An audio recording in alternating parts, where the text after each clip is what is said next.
지금 우리나라의 학폭 절차의 문제점이 가장 큰 게 학교에서 해결할 수가 없습니다.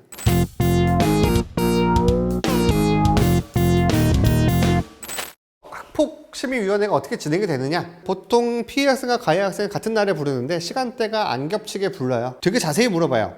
법적이지 않은 부분까지도 다 물어봅니다. 좀 사안이 좀 다툼이 있는 경우에는 요 심의위원회가 막 2시간 걸리고 3시간 걸리고 할 때도 있어요. 그래서 학폭심의위원회를 가실 때는 변호사가 있으면 변호사가 같이 들어가는 게 제일 좋지만은 변호사가 없이 하시겠다라고 하면 반드시 부모님이 같이 가셔야 돼요. 선도 가능성이나 반성 정도 이걸 볼 때 가장 많이 보는 게 부모님이 얘를 얼마나 케어해주고 있느냐가 가장 중요하거든요. 그래서 집에서 얘가 좀 교육을 받고 있구나 라고 하면은 여기서 점수를 많이 깎을 수 있기 때문에 부모님이 같이 가셔서 내가 얼마나 얘를 잘 지도하고 있고 아니면 억울한 부분이 있으면은 얼마나 억울한지 이런 걸 좀 논리적으로 말할 수 있는 성인이 같이 들어가는 게 좋습니다.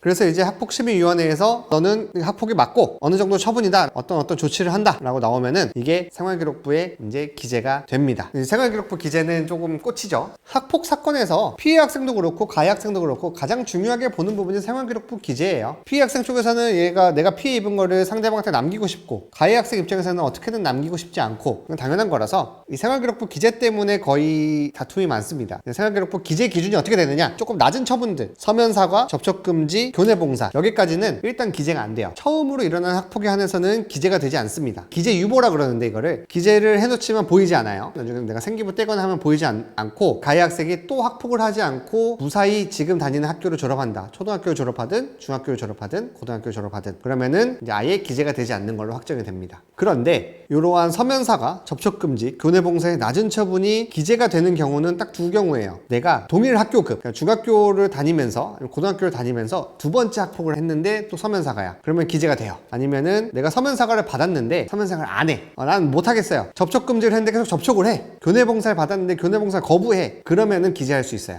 조치 이행을 거부하면은 기재가 됩니다. 그리고 이제 원칙적으로 서면사과, 접촉금지, 교내봉사는 내가 지금 다니는 학교를 졸업하면서 삭제가 됩니다. 그래서 이건 낮은 처분이기 때문에 삭제를 해야 되고요. 대신에 조금 높은 처분들이 있죠. 사회봉사, 특별교육, 출석정지, 학급교체까지는 졸업을 하고 나서도 기재가 되어 있어요. 사회봉사랑 특별교육 같은 경우에는 졸업하고 나서 2년 동안, 그리고 출석정지랑 학급교체 같은 경우에는 졸업하고 나서 4년 동안 기재가 됩니다. 그런데 딱 요 4개는 대신에 졸업하면서 동시에 심의를 할 수 있어요. 그러니까 졸업하면서 이걸 지워줄지 말지를 심의할 수 있는데 얘가 과연 반성을 잘 하고 있는지, 그동안 학교 생활은 잘 했는지, 성실하게 내가 받은 조치들을 이행을 했는지 이걸 봐가지고 얘는 많이 반성을 한 것 같으니까 졸업하면서 지워줍시다 하면은 지워줄 수 있습니다. 그래서 실무상으로는 특별히 사고를 치지 않으면은 80% 이상 졸업과 동시에 삭제가 되기는 해요. 대신에 이것도 학폭이 2번 있었다거나 그러면은 거의 심의에서 삭제가 되지 않습니다. 졸업하면서 삭제가 되지 않는다는 점 항상 염두에 두셔야 되고, 전학처분은 사실 정말 심한 학폭인 경우에 많이 이루어지는데 전학이 나왔다 그러면 졸업하고 4년 동안 기재가 됩니다. 무조건. 그리고 이게 심의를 통해서 삭제되지 않아요. 졸업할 때 심의하지 않습니다. 전학처분은. 그래서 무조건 4년 동안 기재가 되고요. 대신에 졸업하고 4년이 지났어. 내가 고등학교 때 전학처분을 받아서 전학 갔는데 고등학교 졸업하고 23살이 됐어요. 그럼 그때까지는 무조건 남아있는 거예요. 가장 높은 처분, 퇴학. 퇴학 처분은 평생 삭제되지 않습니다. 퇴학 처분을 받으신 분들은 99% 이상 소송까지 가세요. 이거 지우려고. 뭐 이기는 경우도 있고 지는 경우도 있겠죠. 퇴학 처분은 평생 남기 때문에 어떤 방법으로도 삭제를 할 수가 없다. 여기까지가 이제 학교 폭력이 어떻게 진행되는지, 절차가 어떻게 진행되고 조치가 어떻게 되는지에 대해서 이야기를 해봤습니다. 그럼 이런 학폭 처분에 대해서, 학폭 절차에 대해서 조금 변호사가 가지는 의문들이 있어요. 학폭 처분이란 게 요즘에 많이 학폭이 좀 심각하게 논의되고 그러다 보니까 좀 너무 많이 센 것도 있습니다. 물론 진짜 심한 학폭 같은 경우에는 세게 처분을 해야겠죠. 그런데 대부분의 학폭이 그렇게 심하지 않은 경우들도 많아요. 지금 우리나라의 학폭 절차의 문제점이 가장 큰 게 학교에서 해결할 수가 없습니다. 무조건 교육청에서 해결을 하게 되어 있기 때문에 담임선생님이든 학생부 선생님이든 교감선생님이든 개입을 할 수가 없어요. 이게 왜 문제냐? 물론 정말 심한 학폭 같은 경우에는 세게 처분을 할 필요가 있겠지만은 사실 대부분의 학폭이 그렇게 큰 사안들은 아니에요. 둘이 잘 얘기만 잘하면 화해도 할 수 있고, 그런데 학교에서 개입을 할 수가 없다 보니까 가해 학생 쪽에서 좀 뉘우치고 사과를 전달하고 싶어도 이걸 전달을 해주기도 어렵고요.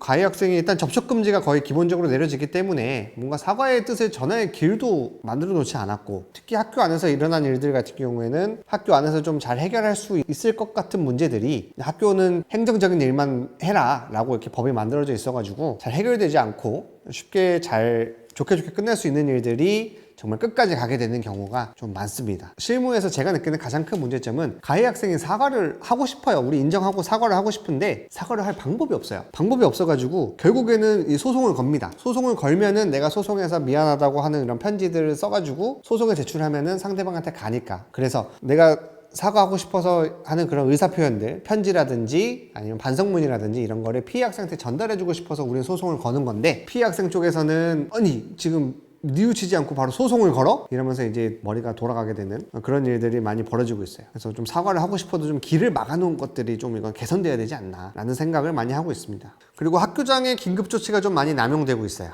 긴급조치를 할 만한 사안들도 있죠, 분명히. 근데 할 만하지 않은 사안에서도 일단 피해 학생 쪽은 거의 무조건적으로 요구를 하거든요. 요구를 하면은 긴급조치를 또 해줘야 되고, 학교장들도 다 공무원이다 보니까 내가 민원을 받지 않기 위해서는 일단 긴급조치를 해주는 거예요. 그래서 긴급조치가 좀 세게 나오거든요. 일단 거의 실무상으로는 출석정지가 엄청 많이 나와요. 피해 학생이 원해가지고 일단 무조건 만나지 않게 해달라 라고 하니까 제일 편한 게 그럼 너 학교 나오지 마 이거거든요. 근데 출석정지는 문제가 있어요. 가해 학생도 학생이란 말이에요. 얘도 수업을 들을 권리가 있고 수업은 하게 해줘야 되는데, 가해 학생이 한 행위에 대해서 뭔가 처분을 하는 건 하는 거되 얘도 수업은 듣게 해줘야죠. 그런데 출석 정지를 때려 맞으면은 수업도 못 듣게 되고, 아니면 저기 상담실로 보내버리고, 그럼 수업이 이루어지지 않잖아요. 이런 것들이 조금 문제가 좀 있지 않나, 이런 거를 좀 어떻게 해야 되지 않나, 제도적으로 그런 생각들이 많이 있습니다. 그리고 자체 해결 사안이 현실적으로 매우 적다는 것도, 학폭의 사실 90% 이상이 경미한 사건들이거든요. SNS로 이제 놀리거나 욕하고 이런 사건인데, 물론 이제 피해 학생 입장에서는 스트레스를 많이 받을 수는 있겠지만 변호사 입장에서 보면 이게 그렇게 세게 할 건가? 라고 생각이 드는 경우가 많고, 또 제가 또 교사 출신이다 보니까 학폭 사건들을 보다 보면은 보여요. 아, 이거는 좀 잘 해결할 수 있을 만한 사건인데 자꾸 일이 커져요. 이제 그런 것들이 많아가지고, 근데 지금 제도 자체가 어떻게든 일이 커질 수밖에 없는 구조로 되어 있어요. 이런 것들이 좀 많이 아쉽죠. 그리고 이 심의위원회에서 처분을 내릴 때 점수를 산정을 하잖아요. 저도 심의위원을 한번 해봤는데 어떻게 하냐면은, 이 점수를 산정을 해서 점수를 가지고 처분을 내려야 되는데, 실제적으로는 어떤 경우가 많냐면은 처분을 먼저 결정해. 아, 얘한테는 이 정도 주면 될 것 같다 먼저 결정해요. 그 다음에 점수를 맞춰요. 이런 경우가 많아가지고 심의위원회도 법적인 전문 지식들이 없는 사람들이 많이 하다 보니까 그런 문제들이 또 좀 있어요. 근데 당연히 법적으로만 따질 수는 없겠죠. 교육 현실도 따져야 되고 하니까 학부모들이 들어가는 건 맞는데, 좀 심의위원들에 대한 교육도 좀 확실하게 해야 되지 않나, 제도적으로. 이런 생각도 조금 듭니다. 그리고 이 학폭심의위원회가 특히 유독 변호사가 들어가는 걸 엄청 싫어해요. 변호사가 들어오면 맨날 태클 거니까 그런가? 그래서 변호사만 들어오면 와서 막 말하지 말라 그러고, 뭐 서면 내지 말라 그러고, 이건 우리가 참고만 할게요 막 이러고. 근데 이제 저 같은 변호사 만나면 좀 싫긴 하겠죠. 난 왜 말 못하냐, 이거 헌법에서 변호사 조력을 받고 헌법에서 규정하고 있는 건데. 저는 다 싸웁니다. 그래가지고 나가라고 하는 데도 있어요. 변호사 들어오지 말라고. 변호사 못 들어옵니다. 그래서 그런 게 어딨냐. 자꾸 나가라고 하면은 그럼 내가 나갈 테니까 지금 회의록에 나 나가라고 한 거 남겨놔라. 그래갖고 나중에 이거 소송하면 이거 무조건 이기거든요. 절차가 위반됐기 때문에 그럼 무조건 깨지거든요. 저 같은 변호사 만나면 근데 좀 싫기는 할 것 같아요, 심의위원들이.